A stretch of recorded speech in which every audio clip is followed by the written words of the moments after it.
dis-moi. Papa, dis-moi. Papa, dis-moi. Papa, dis-moi. Bonjour et bienvenue sur Papa dis-moi, le podcast où petits et grands trouvent des réponses à toutes leurs questions. Nous, c'est Aurélie et Franck, parents de 2 merveilleuses filles et créateurs du site papadis-moi.fr. À chaque épisode, toutes les 2 semaines, une nouvelle question, une nouvelle aventure. Alors, installez-vous bien, on embarque ensemble pour explorer la question du jour. Salut Aurélie. Aujourd'hui, on va parler d'un sujet électrisant, au sens propre. J'ai hâte, cette question est vraiment intéressante.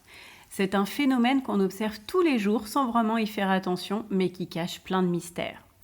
Oui, la question du jour est « Papa, dis-moi, c'est quoi l'électricité statique ?» Alors, prêt à découvrir les secrets de cette force invisible qui nous entoure ? C'est parti pour un peu de science aujourd'hui. Franck, c'est toi qui as fait les recherches sur le sujet de l'électricité statique. Dis-nous tout, c'est quoi ? Eh bien, c'est une accumulation d'électricité sur un objet ou une personne, sans qu'elle ne circule comme dans une prise électrique.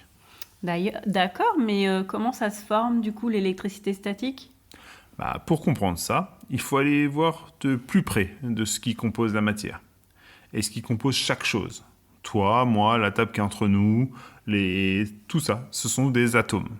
Ce sont de tout petits éléments, tellement petits qu'il faut des microscopes pour les observer. Les scientifiques en ont répertorié une centaine.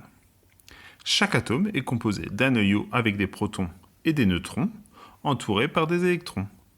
Ils restent liés avec une force qu'on appelle une force électromagnétique. Les protons ont une charge positive et les électrons ont une charge négative. Et ils s'attirent. Ça fonctionne un peu comme un aimant. Et ce sont des électrons qui jouent un rôle dans l'électricité statique, c'est ça ? Exactement. Normalement, un atome a autant de protons que d'électrons, donc il est neutre. Mais quand on frotte certains objets entre eux, des électrons peuvent passer d'un objet à l'autre. Et donc c'est comme ça qu'on peut charger un objet en électricité statique ? Exactement. Et d'ailleurs, tu sais qui a découvert l'électricité statique ? Non, dis-moi. Faut remonter à l'époque de la Grèce antique. C'est un philosophe du nom de Thalès de Milet, il y a environ 2600 ans. Il avait remarqué qu'en frottant de l'ambre jaune sur une peau de mouton, il attirait des petits objets, comme des grains de poussière. Ah oui, et donc c'est pour ça que le mot électricité vient du mot grec électron, qui signifie ambre. Tout à fait. Mais à l'époque, il n'avait aucune idée de ce qui se passait vraiment. Il a fallu attendre des siècles pour comprendre que c'était une question de charge électrique. Super intéressant. Alors, est-ce qu'on peut passer à la pratique ? Parce que moi, j'adore expliquer les sciences aux enfants avec des expériences. J'en ai trouvé quelques-unes. On va commencer par une toute simple. On prend une règle en plastique, on la frotte contre un pull en laine et on l'approche de tout petits bouts de papier. Et les petits bouts de papier vont s'accrocher comme par magie. Oui, parce que la règle, c'est chargée en électricité statique et elle attire les papiers qui ont une charge opposée. Et on peut faire pareil avec les ballons de baudruche. Si on frotte les ballons contre ses cheveux, on peut les coller au mur ou au plafond.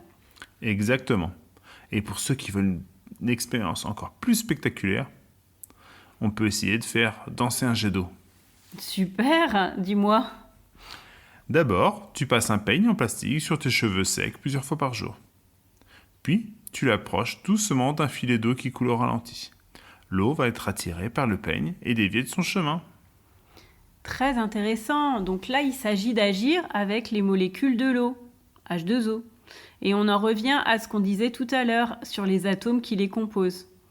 Ok, j'ai une question pour toi. Pourquoi je me prends très souvent une petite châtaigne en touchant une portière de la voiture ou bien le caddie du supermarché ? Parce que ton corps accumule aussi d'électricité statique, surtout quand l'air est sec. Et quand on touche un objet en métal, ouch, ça fait mal. Tout à fait. Le métal étant un bon conducteur, l'électricité passe directement vers lui. Heureusement que c'est pas dangereux. Non, mais si on veut éviter des décharges, on peut toucher un mur ou un objet en bois avant de toucher du métal. On a donc vu que l'on retrouve l'électricité statique partout. Les écrans, les vêtements qui collent, les éclairs, plein d'autres choses.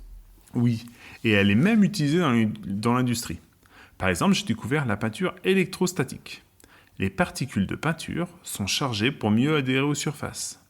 Les pigments de la peinture sont chargés en électrons négatifs ou positifs, ce qui la rend magnétique. Ce type de peinture est donc utilisé pour les matières en métal. Grâce à cette méthode, la peinture est naturellement attirée par les surfaces en métal. C'est super intéressant. La peinture électrostatique permet également de réduire les déchets dans la nature. Grâce à l'effet de la charge magnétique, les peintures projetées se retrouvent uniquement sur la surface en métal et non dans la nature. En plus, ce type de peinture n'a pas besoin de solvant, qui est un produit chimique qui est extrêmement dangereux pour l'homme et l'environnement.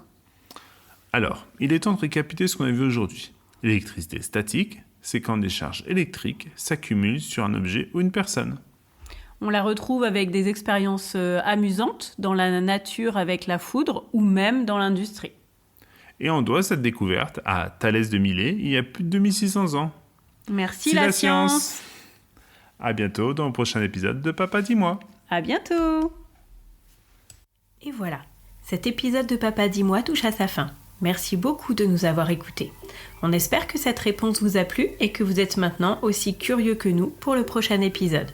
Si vous avez aimé, n'hésitez pas à nous soutenir en laissant une note et un commentaire sur votre plateforme d'écoute préférée. Ça nous aide vraiment à faire connaître Papa Dis-moi et à toucher d'autres petits curieux comme vous. Et bien sûr, pensez à vous abonner pour ne rater aucun épisode. On revient toutes les 2 semaines avec une nouvelle question qui nous fera découvrir le monde ensemble.